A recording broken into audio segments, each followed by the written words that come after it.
Some of our viewers say that I got Chief Impiani to tell us about his relationship with President Kufuor and all that, but I didn't make you speak about yours with President Rawlings. Yeah. As to what made him choose you as Chief of Staff? Those were different times, Okay. you know. I mean, totally different times, you know. Those were the times when you sit at home and then they call your name that you will appointed. Can you imagine that? Even without consulting you? No, don't consult you. Not today, people Chairman says come and work. On the radio. Okay. You know, they appoint you. I was doing my legal practice in Cape Coast, and I came back one day, and then people had filled my heart. What's happening? They said, oh, they are both with them already. We said, we're regional minister. I said, what is that? That was so they appointed the regional minister without speaking with you? But I said, that is the routine. Those were the days. And you know, Western, there was a days when we appoint people, we designate people, talk to this man, we want to appoint him. They beg and run away from office because of the challenges of the times, right. you know. So my members, I said, please, look for another. So you started as a regional minister? Yes, Central Region. Okay. And within a month or something like that, I had to report to the Castle Osu. And the day before I entered, there was an attempted coup. So I came in, everybody was in arms and whatnot. I didn't know. I met, you know, the gentleman I'm come to work with, you know, after 30 minutes, opens the door, bangs, and I turn, there's this huge guy in camouflage and all that. So, I mean, welcome. You know, we have a crisis on our hand. So I want you to come and work. You take over the office, but we have to do some mopping up. And then I'll join you later. I saw him about 2 weeks later. You know, you took over as what? As the technical secretary to the president. No, to the government. Okay. The PNDC. Okay. You know, but I was special assistant to the president, and we worked 19 years. You know, so you understand this about loyalty. It's not blind loyalty. Blind loyalty is wrong. You know, you need to have people who are dedicated, but you know, sensible enough to sit back and wait for you. When everything is over, you go in, you have a little meal. You know, Minia, how did it go? So, we went well, but you know, to this point, things that then we'll have a little argument. You go back, he will come back and say, anyway. But so we think, and we agree. Call the guy and tell him, you know, I didn't understand you, explain, you know. So I'm saying that it's a lot of history and tough times. We were working up to 2:30 a.m., go and sleep or take a nap and come back by 6:30 a.m. We were working with a gentleman from my town. Bayer. Bayer succeeded, you know. And I succeeded. I took over Bayer. Actually, I was the first civilian to be appointed a chief of staff. Before then, the lieutenant generals were brought in. At a point when we got the civilian regime, we said, no. There should be somebody who can mass up and control the staff. I was out of the country. I came back. He said that Colonel Dodo. Captain Dodo. Let us say I've been appointed, but since I'm out of the country, you should warm the seat, so, not to take any tough decision, you know. So that's what it is. But it's interesting to see the growth of democratic process. You know how today money is also becoming a big and huge factor in our politics. It's sad. It has everything to do with funding of parties. You know, if somebody must spend more than 10 million cedis or so to try and become an MP or whatnot, then of course all of us will be kicked out. You know, and what do you expect from such a person into the future? Of course, he must pay his debts. Yeah. Yes. 10 million to become. Tell you interesting. You see, when we're trying to change our system from initially, it was only the constituency officers who voted for the candidates, and they were trying to change it to what we have now. Yeah. And some of us thought it was dangerous. And if we wanted the right thing, then we should expand it to include every member. Yes. But that would be a better. I said, no. So we changed it. It was just a heated argument, changed it. Then we went to election, we lost. And after losing, we had a meeting at Eliza Hotel. I was there when some people came around. Said, see, Chief, the MPs didn't help the candidate at all. I said, what do you mean? Said, they didn't care about it. And I said, for him to become a candidate, he might have spent at that time about 50,000 cedis for him to become. After that, where is he going to get the money to support the candidate? Then one of the candidates, I thought it was a Kandapot, who was with me, said, hey, Chief, what are you talking about? 50,000? That's small, that's chicken feet. You might have spent about 100,000.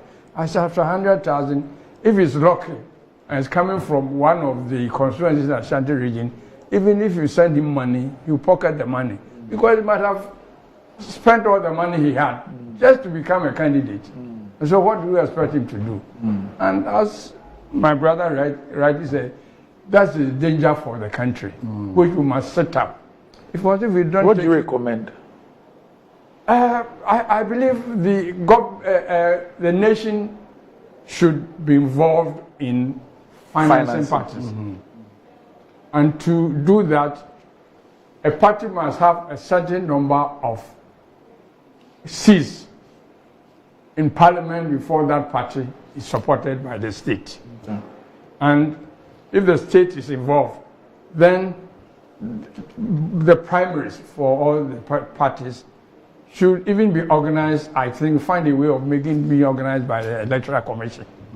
So as to keep a lot of this, because if it comes that if we don't take care, use the language, we have maybe, for lack of proper word, crooks taking over the country.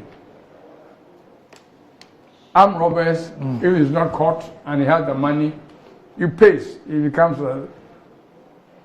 drug dealers, smugglers and whatnot. So before you are aware, you have your parliament being dominated by people like that, yes. Because they need that political cover. Of course, and they have the money to pay people to come in there. So this is something as a nation we should critically look at. Otherwise, we are gradual. Now it costs more in Ghana to become an MP than say in UK. And so many other countries in Europe, Western Europe. How? A poor country, where do you get the money to pay all these things? Right. So we should set up as a nation to find a solution to this problem. Otherwise, we are gradually getting a situation where the country will be taken over by some of this. Then before long, you have a failed state. It's happening in some other countries. Now, on this issue of financing and political power, I don't know what your view is, but a friend of mine told me that it's funny. Yes. When a country that does not do anything about the cost of running for office speaks about fighting corruption. Oh, it's an impossibility. I mean, it's an impossibility, like you really said. I mean, you need funds. How do you get funds? By any means possible. Really, what is it that people now invest in those who take political office? It's an investment, and you can. It's clear. I mean, it's nothing secret. You know, they come and tell you, I funded you, I did this. You know, so they demand a certain line, either in you know, if you are able to get it to the office of a minister for roads and highways or something like that, you obviously have to pay back. Because, you know, where contractors, big time contractors are coming in there. And then you are talking about corruption. But you see, the corruption, there are so many ways. People are talking about ways of fighting corruption. It's a Sisyphean thing. You go up and it comes back and you come with the same old thing. Again, if we go to this act, 845, for instance, you know, that the presidential transition, that act gives the power to purchase all the assets and whatnot for the state into that institution. You get me? So it will take the purchases of things from ministers and ministries and whatnot into an established body, like the American GSA. And all that. If I'll tell you what, when we were in government, I remember one afternoon, very after lunch, and decided the ministries, when they have finished with their estimates, they print books of the estimates.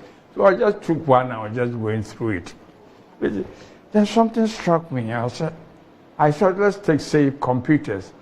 I said the cost from Ministry A to Ministry B, different. B to C, different. So I asked myself, what is happening? And so I went through so many of them, and I said, not only computers, but so many things. Assets. So I realized that then things are not standardized. Yes, not standardized. Because I don't think even the ministers have time to look at what is presented to them. So the ministry will estimate 2,000 for a computer of same standard. Same specification. In A. Another ministry will 3,000 for the same specification. Another one, and it's approved by Parliament. And so they go and buy these things. It's the state which is losing. Right. So it's something we should look at. Something we should look at. Procurement. Yeah, procurement. And everybody wants to procure. Everybody. I remember when we were starting the national identification, and because so many police wanted to buy their own equipment, so many others. So one day I called all of them together and I said, everybody is going to take it from national. People didn't like it, so it went to the president. I didn't even discuss with the president before then. But then the president agreed that, yes, that's what should be done. Because everybody can take whatever that person wanted, every ministry from the center. But each one wanted to buy its own equipment.